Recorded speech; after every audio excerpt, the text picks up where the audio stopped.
lagi bersama saya dan Gary. Minggu lepas kita dah bincangkan tentang kategori ketidakakuran. Jadi hari ini kita nak cakap pasal apa, Gary? Okey, hari ini kita nak sembang pasal ketidakakuran yang pertama, iaitu ketidakakuran kecil. Jadi selalunya ketidakakuran kecil ni ia melibatkan isu-isu yang teknikal. Betul, berdasarkan NPPHM 2020 terdapat 13 ketidakakuran kecil. Tapi hari ini kita nak kongsikan ketidakakuran kecil yang sering terjadi, yang common berlaku di dalam syarikat. Jadi yang pertama apa, Gary? Okey, yang pertama adalah terdapat bahan mentah yang tidak didaftarkan dalam sistem yang halal. Jadi pastikan setiap bahan mentah yang digunakan didaftarkan dalam sistem yang halal dan mempunyai sijil yang sah daripada JAKIM atau FSCB yang diiktiraf. Yang kedua adalah ketidakakuran melibatkan rekod ataupun dokumen yang tidak lengkap.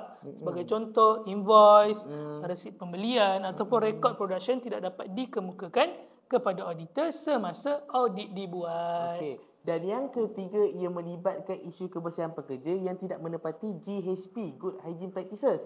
Okey, dan satu lagi, membawa barangan peribadi seperti helmet, beg ke dalam kawasan pemprosesan merupakan satu kesalahan kecil. Seterusnya adalah ketidakakuran berkaitan Good Manufacturing Practices, GMP, ke atas premis. Sebagai contoh, meletakkan bahan mentah ataupun produk siap di atas lantai tanpa sebarang alas, direct on the floor, tanpa sebarang alas seperti pallet.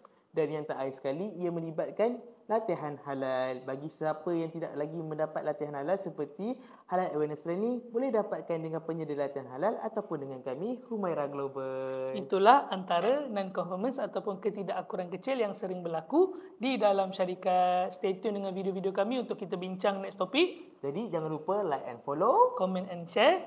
Bye. Bye.